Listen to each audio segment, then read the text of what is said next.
Okay, we're going to take a look at normal distribution, and we're just going to get an introduction to what normal distribution is. Basically, normal distribution is a way that data will distribute itself in this kind of bell-shaped curve, and it has some very significant characteristics of it, and we're going to be doing a number of problems around it. But it's just a statistical data distribution pattern, and it's very common. Heights are normally distributed, blood pressure, lengths of objects, all sorts of things are, when you collect data around them, they will give you a bell-shaped curve. And the bell-shaped curve basically has a number of characteristics. It's symmetrical. The mean, median, and mode are always, the averages are always found in the dead center, and they're always the same. And you have basically on either side of that mean, 50% of the data is found, so to the right and to the left of that mean. So, and standard deviation has a big component of normal distribution. It has a big impact on what the shape of this graph is going to be. And so basically when we do normal distribution problems, we only need really two parameters. We need to know what the standard deviation is, and we need to know what the mean is, basically. Now, to understand standard deviation, the standard deviation is it's a measure of variation or dispersion or spread. The value of the standard deviation tells us how closely each piece of the data, each data piece, is to the mean, how far away from the mean it is on average. So the average distance each piece of data is from the mean. Now, we're not going to have to calculate standard deviation by hand, but I just want to show you sort of a calculation that you do. Say if this were our data pieces and we collected 2, 4, 4, 5, 5, 7, 9. To calculate the standard deviation, the amount of spread for these pieces of data that there is, we would take their average, their mean average, so we would add them all up and divide by how many numbers we have, and we would get a mean of 5. Now, remember that standard deviation is the average distance each piece of data is from the mean. So then once we get that 5, what we do is we take every piece of data and we subtract the mean from it to figure out what the distance is from the mean is. So 2 take away 5 is a -3. And then what we do is we square it so that we get rid of the negatives. That's really the only reason we square. So, and then the next data piece, 4 take away 5, 4 take away 5, and so on. 5 take away 5, 5 take away 5, 7 take away 5. And we square these numbers so we get rid of the negatives. And then the last thing we do is, again, we take the average that distance is, but we square root it because we want to be able to get rid of those squaring situation, and we get a standard deviation of 2. Now, that doesn't tell you anything without context, but it basically gives you the spread of the data. So on average, the average distance that each piece of data is away from the mean is 2. That's what it tells you. Now, the more important thing is how standard deviation affects your normal curve, right? So since standard deviation is spread, how spread the data is from the middle, from the mean, then if your standard deviation is really low, you're going to get these very narrow types of graphs that, you know, are very steep and narrow, and there's not much width in them because there's not much spread. And a higher standard deviation, more spread, means that this curve is going to be a little bit more spread out now, all right? So measuring variation is about basically talking about the standard deviation. You get a very narrow upright curve with a small standard deviation, a small spread, and a much flatter, wider curve because the data is much more spread out if you've got a big standard deviation. So here you see you got the red, which is a standard deviation of 1, and the blue, which has less standard deviation, that's only 0.2, and the green is sort of about a little bit less than the red, so it's 0.5 and so on. So this tells you basically how standard deviation affects the shape of the graph.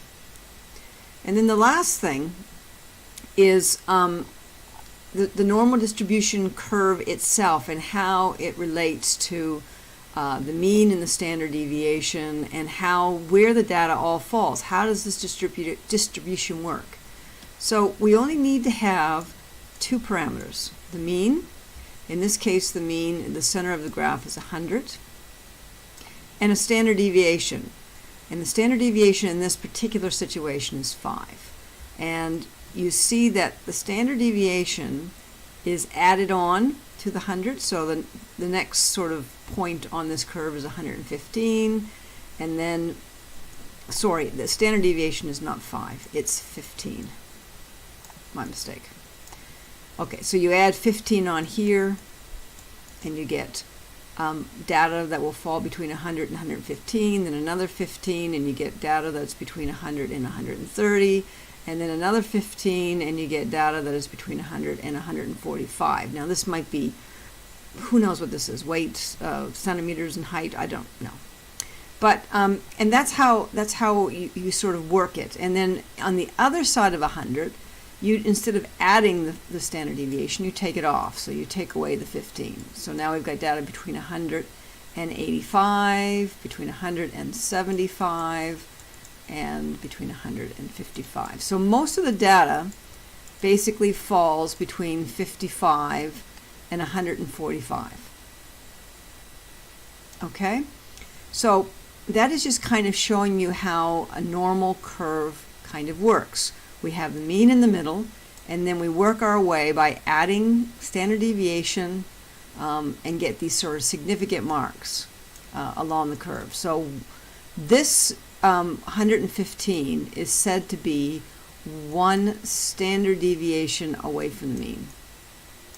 Okay, because we're adding 1 standard deviation of 15 onto the mean. And then this next mark, 130, that's 2 standard deviations away from the mean. And guess what? 145 is 3 standard deviations away from the mean. And you work symmetrically on the other side. Again, this is 1 standard deviation away. 70 is 2 standard deviations away. And 55 is 3 standard deviations away, because it's 3 times the standard deviation. You take that off and you get to 55. So this is how normally distributed data is basically found. And what happens is you get your extreme bits of data that are out to the edges of the curve. So you get your 145s, if that's your height, and your 55s, you're very short people and you're very tall people, and there are not very many of those, and they end up being on the edges here. The vast majority of the people are going to be found in the middle here, where most of your data is, right? So now the other thing is you need to know about these percentages. So about 68% of people fall in this range within 15 points of 100. So the data that is like 1 standard deviation away, that range of values, 68% of the people that you're dealing with or things that you're dealing with will fall in that range. That's generally how normal distribution works. 68% of your people or your things will fall 1 standard deviation between 85 and 115. And then guess what? About 95% of the people fall between 30 points of 100. So out here, we say that data in that range is 2 standard deviations away, about 95%. So most of your people are basically found at about 2 standard deviations away, so between 70 and 130, right? So 2 standard deviations away, it's 2 times 15, right? So that's 30 points on either side of the 100. And then you've got your really extreme people that are on the edges. Less than 2% of the people fall in this range. So 3 standard deviations away, right? That's basically you're adding like the 2% and 2%, so it's like 98% of your data actually 99% if you do the 2%. It's actually like 1.5, but about 99% of the people that you collect data on will fall 3 standard deviations away. All right, so that's kind of how a normal curve works. 1 standard deviation away, 68% of the data fall in there. Let's get rid of some of these lines. 2 standard deviations away is 95% of the people. And then if you add the 2% onto those sort of right in here and in here, 95, 96, 97, 98, 99. So 99% will fall 3 standard deviations away. So you have almost all of your statistical people that you collect or things that you're collecting. 68% will fall 1 standard deviation away. 95% will fall 2 standard deviations away, and then about 98, 99% will fall 3 standard deviations away. And what we mean by that is you take your mean and you add a standard deviation of 15, that's 1 standard deviation away. You add another, that's 2 standard deviations away. You add another, you're 3 standard deviations away. And that's how it works.